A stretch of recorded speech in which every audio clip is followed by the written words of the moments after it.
교리문답 65문부터 67문입니다.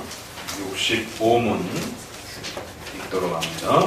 지옥에 내려가셨다가 라는 말이 가르치는 의미는 무엇입니까?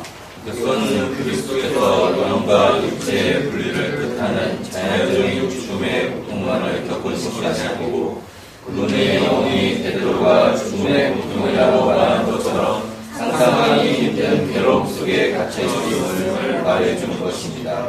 어떤 이유로 그런 일이 생겼으며 또한 어떻게 일어났습니까? 그리스도께서 저희를 대신하여 죄를 지시기 위하여 하나님 앞에 나아가셨으므로 그분은 마치 하나님으로부터 어림이나 하는 것처럼 아니 하나님께서 마치 그분을 향해 진노하시나 하는 것처럼 당신의 양심 안에서 이러한 강공할 만한 고통을 이기시지 않았습니다. 그리하여 그리스도께서는 깊은 고통 중에 부르셨습니다. 나의 하나님 어찌하여 나를 버리셨나이까? 하나님께서는 실제로 예수 그리스도에 대해 진노하셨습니까? 그렇지 않습니다. 그러나 하나님께서는 이사야를 통해서 예언된 말씀을 증명하시기 위해 그분에게 고통을 가하지 않으면 안 되었던 것입니다. 주 그리스도께서 아버지의 손에 맞으신 것은 우리의 죄 때문이었으며 또한 그분은 우리의 죄악을 짊어지셨습니다. 사도신경에서 복음과 관련된 핵심에 있어서 가장 중요한 그 표현들이 세 가지가 소개된다라고 말씀을 드렸습니다. 본디오 빌라도에게 고난을 받으시고, 그 다음에 장사되시고, 그리고 지옥에 내려가시고, 이 세 부분이 바로 예수님이 우리의 죄 때문에 십자가에 죽으시고 우리가 그 예수님의 피로 구원받는다라고 하는 복음의 가장 중요한 핵심을 어떤 표현은 상징적 표현으로, 어떤 표현들은 좀 더 비유적인 그러한 표현으로, 또 어떤 표현들은 직접적 문자적 표현보다는 여러 가지 의미를 다 포함할 수 있는 좀 더 포괄적인 그런 의미로 또 이렇게 담아내기도 해서 짧은 표현 안에 좀 더 많은 내용들을 이렇게 담아내려고 했던 것을 보게 됩니다. 이제 바로 우리의 죄의 그 심각함과 그 인간의 죄는 하나님으로부터 받은 정죄라고 하는 이러한 죄의 심각함들을 좀 더 강하게 우리에게 소개해주기 위해서 세 번째 내용인 지옥에 내려가셨다라고 하는 이 부분을 소개를 합니다. 한국 사도신경에 있어서 번역에는 이 부분이 사라져버렸습니다. 1894년 아주 초창기에 나온 우리 장로교 사도신경 번역에는 이 지옥에 내려가시고가 있습니다. 그리고 1905년에 다시 찍어낸 또 성경책과 함께 지금 성경책 표지 앞부분에 이렇게 실리는 것처럼 한국 장로교 초창기에 1905년에도 역시 이 지옥에 내려가시고가 있었습니다. 그런데 감리교 쪽에서는 초창기부터 이 부분이 빠져 있었고 결국 1908년에 합해진 이제 신앙고백서가 번역되어 나오면서 결국 장로교의 중요한 표현들이 삭제되어지고 지난 100여 년 이상을 그렇게 흘러내려온 것을 보게 됩니다. 중국 사도신경에도 중국 초창기부터 그렇게 전파되었던 대로 중국은 오히려 지금까지도 이 지옥에 대한 고백이, 지옥 강화에 대한 부분이 여전히 남아 있습니다. 그런데 유독 한국 장로교회만이 결국 감리교에 양보하면서 이 부분을 삭제한 안타까운 일을 역사 속에서 보게 됩니다. 그래서 지금은 그 어느 교회도 성도들도 이 지옥 강화에 대한 부분이 있는지도 모르고 이것이 얼마나 중요한 부분인지도 제대로 인지되지 않는 이런 부분들을 보게 됩니다. 그러나 우리의 이러한 역사적 종교개혁의 신앙고백 안에는 하이델베르그 교리문답이나 또 제네바 교리문답, 또 소요리문답은 직접적으로 이 부분을 사도신경을 설명하지 않고 부록에다가 사도신경을 실어놓고 오히려 풀어서 설명을 했기 때문에 풀어서 설명하는 그 내용 안에도 들어가 있고 또 부록으로 번역을 옮겨놓은 또 사도신경 번역에도 역시 옮겨놓은 그 내용에도 역시 있습니다. 이처럼 종교개혁의 중요한 이런 문서들에서는 다 지옥에 내려가시고가 존재하는 것을 보게 됩니다. 그것은 그만큼 이 고백이 인간의 죄에 대한 문제, 또 정죄에 대한 문제, 바로 그 인간의 죄를 예수 그리스도께서 대신 짊어지시고 속죄의 이 은혜를 감당해 주셨다라고 하는 이 복음이 바로 이 세 문장들을 통해서 소개되어지고 있기 때문에 지난 2000년 동안 교회 역사 속에서 지켜져 왔던 것을 보게 됩니다. 하물며 로마 가톨릭에서조차도 고백했던 그 사도 신조에 남아 있었던 것이 한국 장로교 안에 넘어오면서 결국 삭제되어져 버린 것입니다. 참으로 안타깝고 심각한 일입니다. 결국 오늘 우리 시대의 종교개혁의 전통을 다시 회복하면서 성경적 교회, 또 종교개혁의 역사를 계승하는 그런 역사적 개혁파 교회를 우리가 쫓아가고 또 그러한 신앙을 계승한다라고 했을 때는 이러한 부분들 하나하나를 찾아서 다시 회복하고 또 지켜내고 또 보존해 가야 하는 것입니다.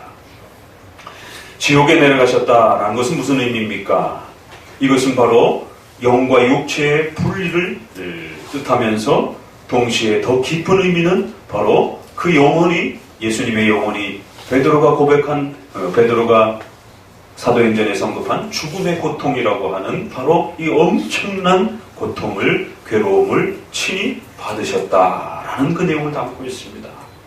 베드로는 사도행전 2장에 설교하면서 하나님께서 사망의 고통을 풀어 살리셨으니 이는 그가 사망에게 매어 있을 수 없었음이라 라고 하는 그리스도의 십자가의 죽으심의 그 고통과 의미를 이렇게 설명하면서 사망의 고통이라고 이렇게 표현을 했습니다.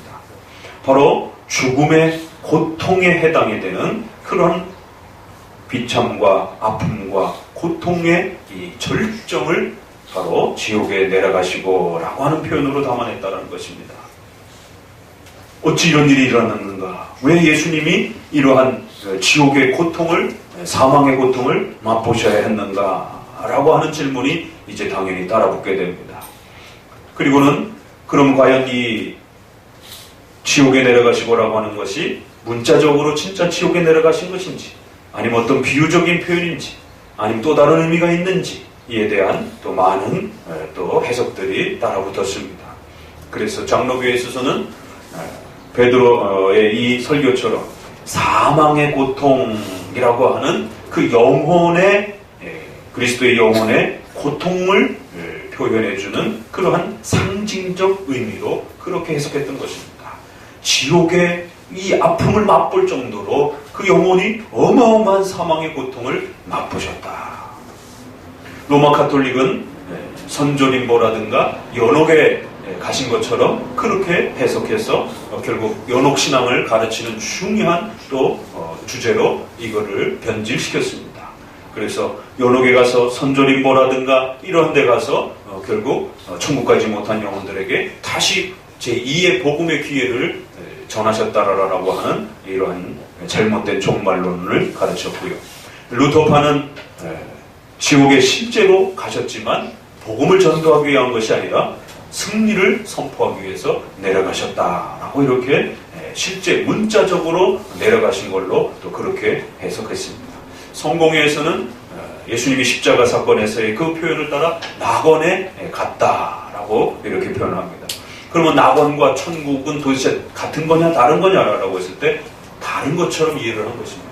그래서 예수님은 천국도 아니고 지옥도 아니고 낙원에 내려가셨다라고 해서 성공회는 좀 더 다른 의미로, 좀 더 연옥적인 그러한 느낌의 의미로 그렇게 해석을 했던 것입니다.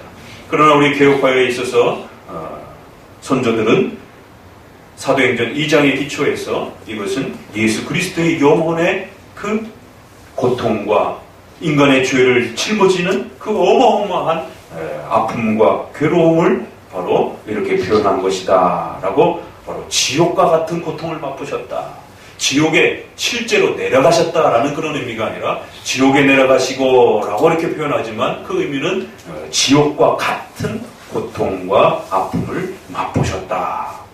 왜 그렇습니까? 그것은 이제 66번에 도대체 왜 이런 일이 벌어진 겁니까? 왜 이런 그 고백들을 그럼 하게 되는 겁니까? 그리스도께서는 바로 죄인들의 죄를 대신 짊어지기 위해서 하나님 앞에 나아가셨습니다.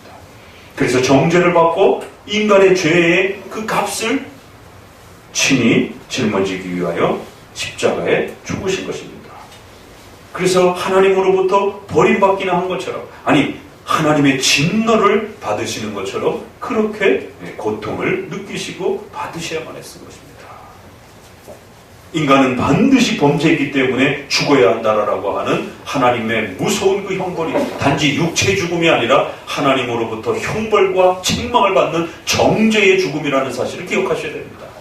그래서 그 하나님으로부터 정죄받는 영원한 그 지옥에 거하게 되는 이 최후의 심판을 받게 되는 이런 인간의 정죄와 심판의 형벌은 무시무시한 것이고, 단지 육체의 고통뿐만 아니라 우리의 전 영혼의 그런 비참과 괴로움과 아픔을 가중시키는 무서운 그러한 고통이다라고 말합니다.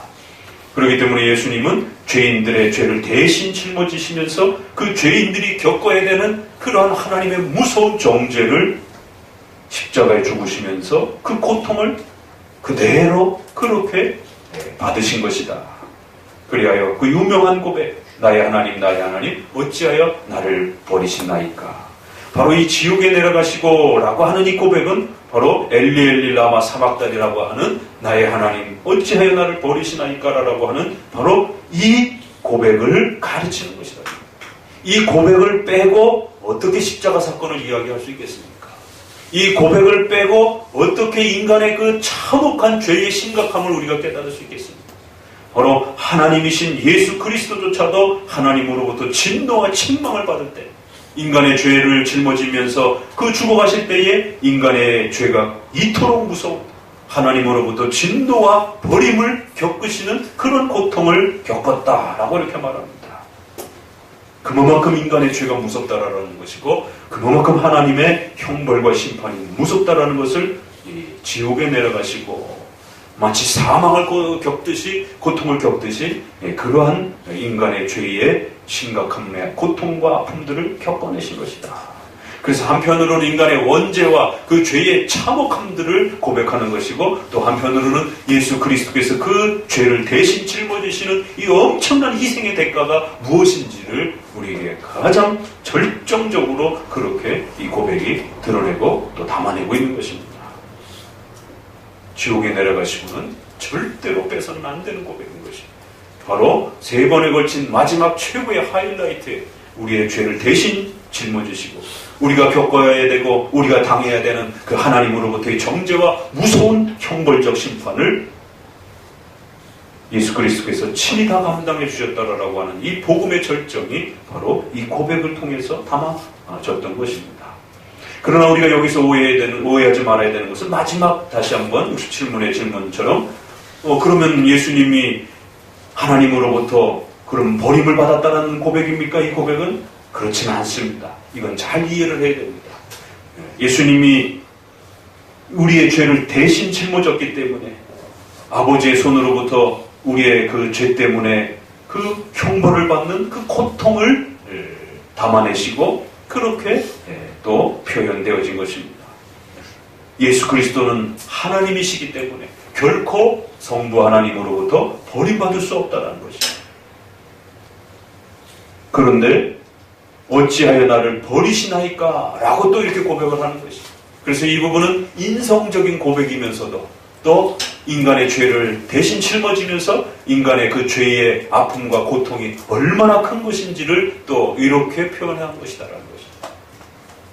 예수 그리스도는 신성과 인성을 함께 가지고 계셨기 때문에 예수님이 성부로부터 완전히 버림받았다라고 이렇게 극단적으로 해석해도 안 되는 것이고, 이 죄에 대한 고통과 아픔들을 잘 강조하더라도 예수 그리스도가 마치 성부로부터 영원히 버림받은 것처럼 그렇게 극단적으로 또 표현하면 안 되는 것이고, 이러한 버림받음에 대한 이 고통과 아픔들은 십자가에 죽으시면서 인간의 죄에 대한 그 고통스러움을 이렇게 표현하신 것이고, 또 인성을 가지셨기 때문에 인성으로서는 얼마든지 또 그 형벌로부터 인간의 죽음을 대신 짊어지면서 하나님으로부터 버림받는 그 고통스러움들을 그렇게 또 모두 다 담아내셔야 됐던 또 그런 고백이기도 하다는 것입니다.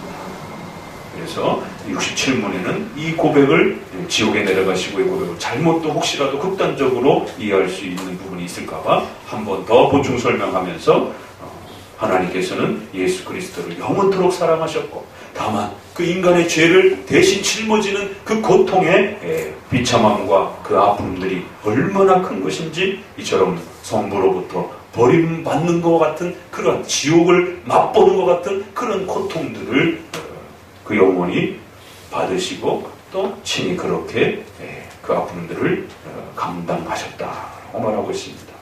오늘 지옥에 내려가시고에 대한 부분을 또 마음에 또 잘 새겨두시기를 권드립니다. 기도합니다.